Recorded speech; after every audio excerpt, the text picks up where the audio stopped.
सोचो, अगर तुम किसी गांव में हो, शाम के टाइम, और अचानक तुम्हारे कान में एक आवाज आए, पो पो पो पो पो पो पो। लेकिन जब मुड़ के देखोगे तो वहां कोई नहीं होगा। और फिर पता चलता है कि ये आवाज किसी नॉर्मल औरत की नहीं, बल्कि एक 8 फुट लंबी स्पिरिट की है, जिसे जापान में कहते हैं हाचिसाको सामा, द टॉल लेडी स्पिरिट। आज की ये कहानी सिर्फ डरावनी नहीं है, ये उन लोगों के रियल एक्सपीरियंस पर बेस्ड है जो इस चीज से बच नहीं पाए। जापान के कुछ रूरल एरियाज में लोग एक लेजेंड को बहुत सीरियसली लेते हैं कि एक औरत है जो वाइट ड्रेस, वाइट हैट और अननेचुरली लंबी हाइट के साथ बच्चों को टारगेट करती है।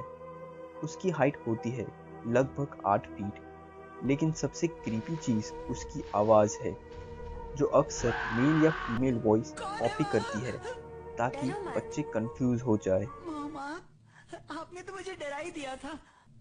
अ, ना।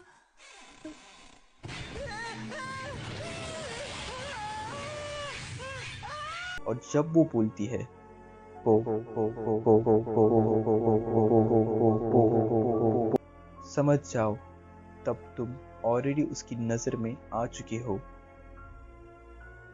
ये कहानी है जापान के एक 9 साल के लड़के की। वो अपने ग्रैंड पेरेंट्स के घर समर वैकेशन में गया होता है। एक दिन वो घर के बाहर खेल रहा होता है जब उसे दूर से एक लंबी औरत खड़ी दिखती है। पहले उसे लगता है शायद कोई नेबर होगी, लेकिन जब वो और पास जाकर देखता है, उसका दिल रुक जाता है। उस औरत की हाइट नॉर्मल नहीं थी, और तभी उसकी आवाज सुनाई देती है, पो पो पो पो। वो लड़का भाग के घर के अंदर जाता है और अपने ग्रैंड पेरेंट्स को सब बताता है। जैसे ही वो लोग बाहर दिखते हैं, वहाँ कोई नहीं होता, लेकिन ग्रैंड पेरेंट्स के चेहरे का रंग उड़ जाता है, क्योंकि उन्हें पता होता है हाचिसाकु सामा ने लड़के को देख लिया है, और एक बार अगर वो देख ले तो वो पीछा नहीं छोड़ती।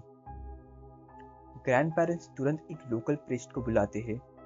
प्रीस्ट बताता है कि हाचिसाकु-सामा से बचने का सिर्फ एक तरीका है, लड़के को एक स्पेशल रिचुअल रूम में बंद करना, जहां प्रोटेक्टिव टैलिस्मैन लगे होते हैं।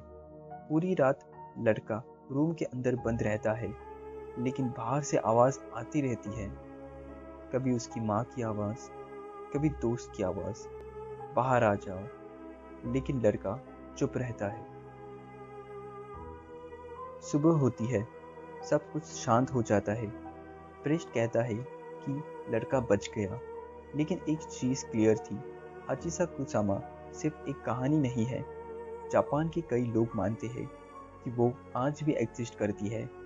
और अगर तुमने कभी दूर से किसी लंबी औरत को देखा और उसकी आवाज सुनी, पो पो पो, तो भाई मुड़ के मत देखना, क्योंकि कुछ चीजें सिर्फ देखी नहीं जाती, वो तुम्हें देख रही होती है।